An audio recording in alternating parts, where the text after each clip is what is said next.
What is happening, everyone? Welcome back to another episode of Crypto Catch Up.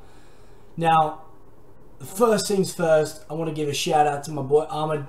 He has bought me a Tron shirt.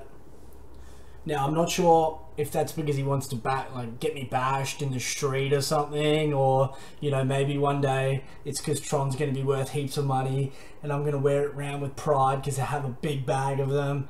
I don't know. Let's hope it's the latter, but moving on. Now, I make this video for you on a day where everybody is so scared of the crypto market. Now, why is that? Well, we're getting lots of news coming out about USDT Tether and what's going on in that space. Now, there's a lot of information out there, but the misinformation that we're getting, obviously, is the fact that it could tank the market 80%.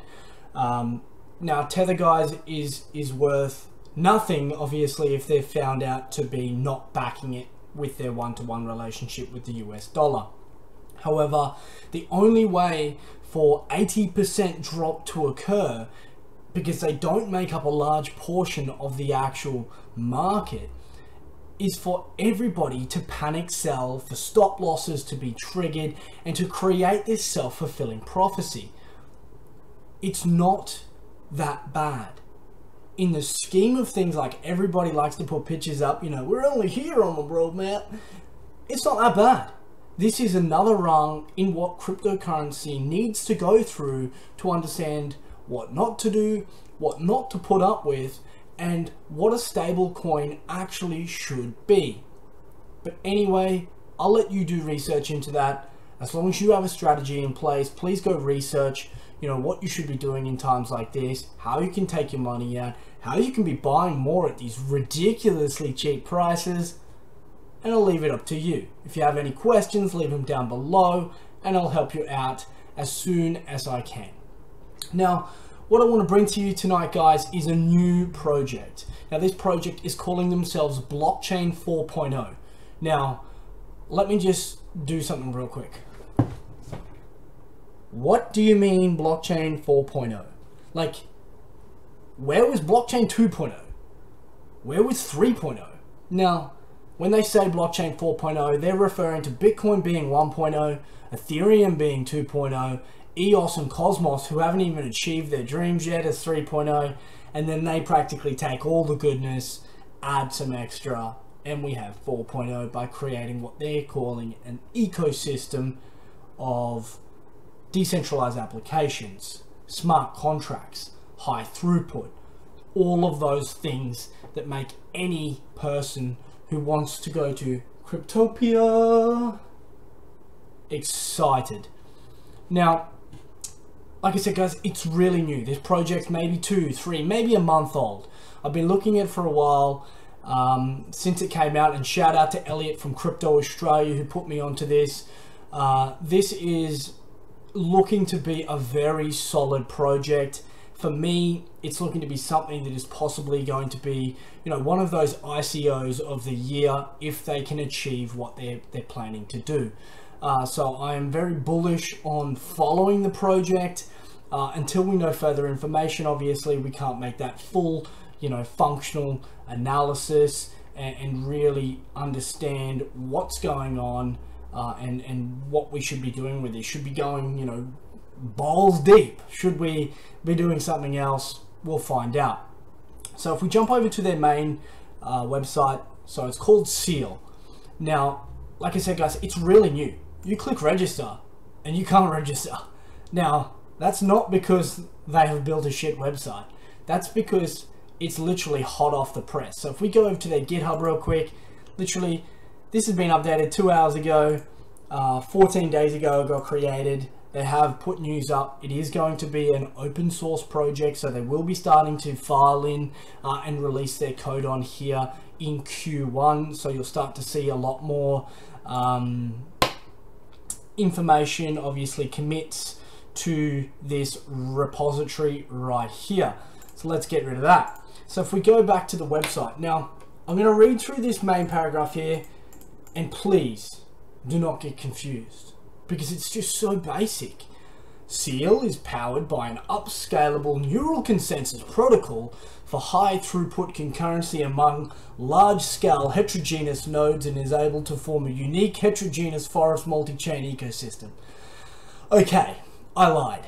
It is extremely hard to understand what that is. I have an IT degree and I look at that and I go, all right, let's piecemeal this.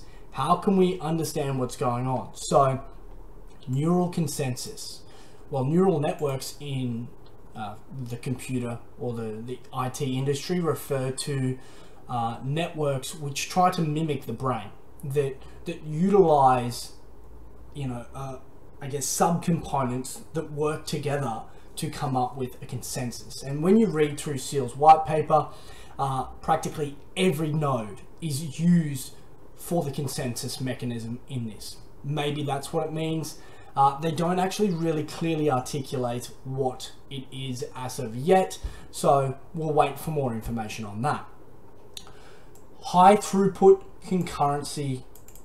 Well, I think we can all agree that Bitcoin and Ethereum is not high throughput in terms of transactions per second. They're high throughput because they have huge numbers of transactions, but they're not able to actually put them anywhere. And concurrency in this regard is referring to the ability to do them in parallel. So Bitcoin, Ethereum, and many others are all on blocks. So you have all these transactions that go into what is known as the mempool and sit in an unconfirmed state until they're picked up, put into a block, and they're done one by one. But you don't have multiple blockchains running along in parallel. That's what this is inferring. They're saying they have heterogeneous nodes. Well, Seele is a project for big business, for consumers, for industry. What their plans are is absolutely massive, which is why if they are able to achieve this, it's going to be incredible. Now, heterogeneous nodes. Well, once again, in heterogeneous system architectures, what you're looking at is something that can work with others. It's kind of like a nice human being. I work with you, you work with me, we all get along. Now, that might be hard for some people to understand, so let's use something else. A computer has a CPU and a GPU, a graphics processing unit, and its central processing unit. They work together for you to play games. Or, what's another heterogeneous? Windows PC works with some Apple products. Now, Apple is not really a heterogeneous node because they don't like to work with much else, but that's the same analogy. These products that are working together in a way to obviously better the community. And so what this then goes on to say is it forms a unique heterogeneous forest in a multi-chain ecosystem. So what Seele is actually trying to achieve is practically, now ready for this, you need to maybe sit down. They're looking practically to allow their blockchain and chains or side chains or what they're calling meta chains underneath to work across all different projects, across Bitcoin, across Ethereum, to even be able to use the Ethereum virtual machine, to be able to create this forest of chains that can work together to form an ecosystem that creates this end-to-end product. Now, it seems very vague, and it is. But what they're looking to achieve has a use case. Because what they're saying, if I scroll down further, is that it will work with the Internet of Things. Because the Internet of Things is going to mean millions of devices connected in different architectures. Well, if you have something that's heterogeneous, it's going to work across those architectures. You have a social applications, which requires high throughput. And this is the most interesting of all. They're stating that they can handle 1 million transactions a second. Now, Bitcoin, 5 to 7. Ethereum, up to, let's say, 30. 1 million? Now, that is unheard of on a public blockchain. The highest throughput I have seen on any blockchain to date, other than what these guys are actually claiming and what others are claimed, is a company from Australia called Red Belly Blockchain, but it's a private chain. And I want you to understand, guys, private chains, or something that is owned privately, is a lot easier, seriously, a lot easier to have a high throughput, because they know who the nodes are to trust. Whereas in a trustless system like Bitcoin, they don't know who the nodes are. They randomize this. In terms of proof of stake systems, they randomize who the nodes are so they can then use their stake to form this trusted kind of, yes, you can put the next block in. So this is a big claim. Once again, if they pull it off, huge. You know, like I said, I see this as a project that will be an ICO of at least half a year, but it could be the ICO of the year, pending, you know, what other blockchains come after. They're saying that they have a storage solution for gaming attributes and allowing open results, that they can use e-governments because they've got data that's immutable, it can't be tampered with, which a lot of these chains can do, I might add. Fintech, now something with 1 million transactions a second is something that fintech organizations are going to love, because financial applications like stock trading, the NASDAQ, you know, all of that stuff, Wall Street, they use trading bots, they use technology which has to have the most intense algorithms to process transactions so quickly. They spend millions, multi-millions of dollars installing new cables under the sea just to get, you know, shave milliseconds off the time. So something like this is certainly going to appeal to markets like that. And then you have healthcare. Once again, trusted data. But the big point here is that if I go and injure myself over in Indonesia partying like a wild animal, well, it's cross-chain. Like I said before, it's an ecosystem. So irrespective of if an Indonesian hospital is using, you know, an Ethereum network and something else is using, you know, another blockchain protocol out there, or another platform like Neo, then by utilizing something like Seele, they would be able to communicate and work with across those borders, not only internationally, but across chain, across architecture, in a heterogeneous fashion. We're starting to sound pretty good. Then we go down, we have a look at this roadmap. Now, this is not a comprehensive roadmap whatsoever. We will go into their white paper shortly, where it is a lot more, you know, broken down. But that's the basic thing. Now, what I want to point out, guys, is that there's not a lot going on in the first portion of this year, or even the second portion of this year. There is, you know, that big push towards Q4, where they publish their mainnet, and then they're starting to build out in 2019. So it would be a long hold, and without any ICO information or terms of token distribution or anything like that, I will put out there that I would expect these guys to have a high token supply, or their total coin supply. It just seems to be the way that things are going. So we'll see what that means coming up. We can't speculate too much, but we'll move on.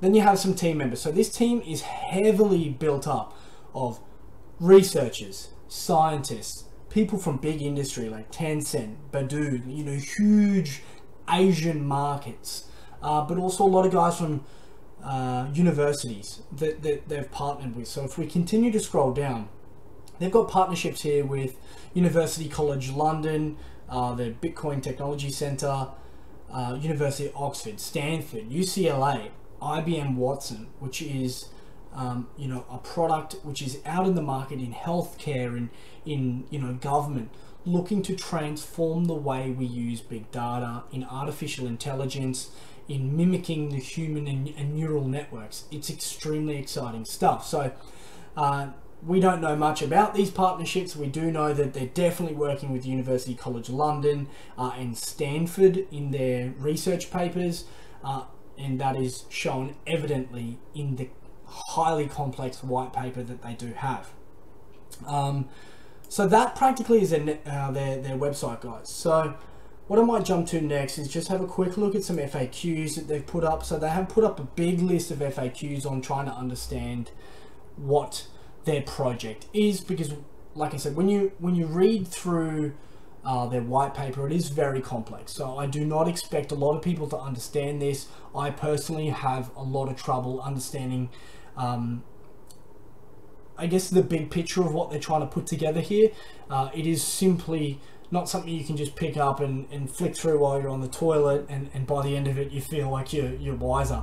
You won't. You're going to feel like you're none the wiser, and you've confused the hell out of yourself. So they do kind of break down some things. So some common things that we find in blockchains is what's known as their Byzantine fault tolerance. Now, if you do not know anything about that, please look up what is the Byzantine generals problem.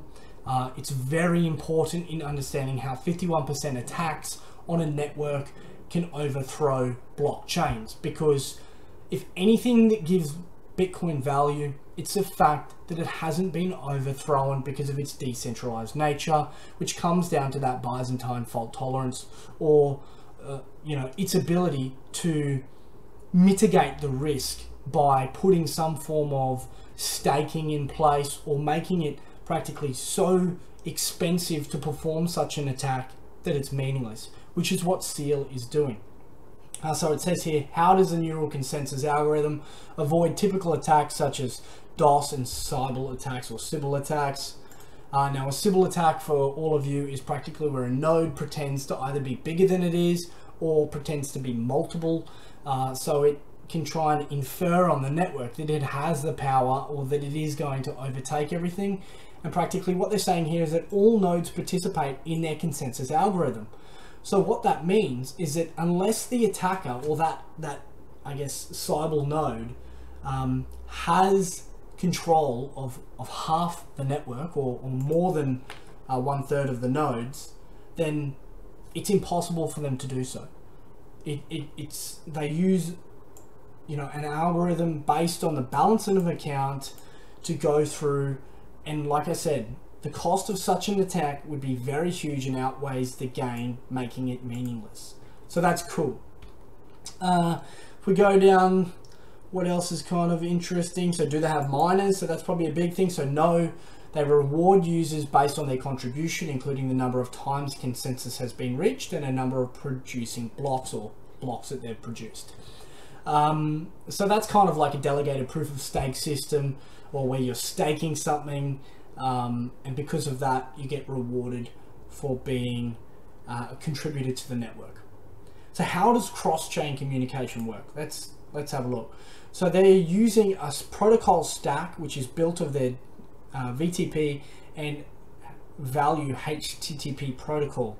So these are very complex protocols which are covered in the white paper, but they're saying that they've come up with a protocol to deal with that, to practically make it modular on a level to allow that cross communication. Awesome.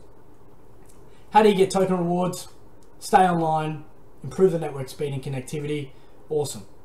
So like I said, that staking in a way. Do they charge a fee? Yes, they will be. What else is interesting? Oh, is our token supply? Oh, look at that. I didn't even see that there. Only 1 billion Seele tokens. That makes me a happy boy. This project just got better for me. That's awesome. You know, that's not too high. It's not absurd like Tron, like Ripple. This is good. This is good. And then it goes through and it talks about, you know, what else is going on. I'm not going to go through anything else, but like I said there, guys, they're doing 1 million transactions a second. They have smart contracts. They're going to allow dApps, or decentralized apps, just like Ethereum. So that is all the information there if you want to have a look. So if we have a quick look at this white paper, like I said, very complex in terms of this white paper here. So they practically say that they've stripped back to the several core issues that were found on blockchain, looked at the algorithms, the topologies, etc., and then they've come up with a way to improve upon that.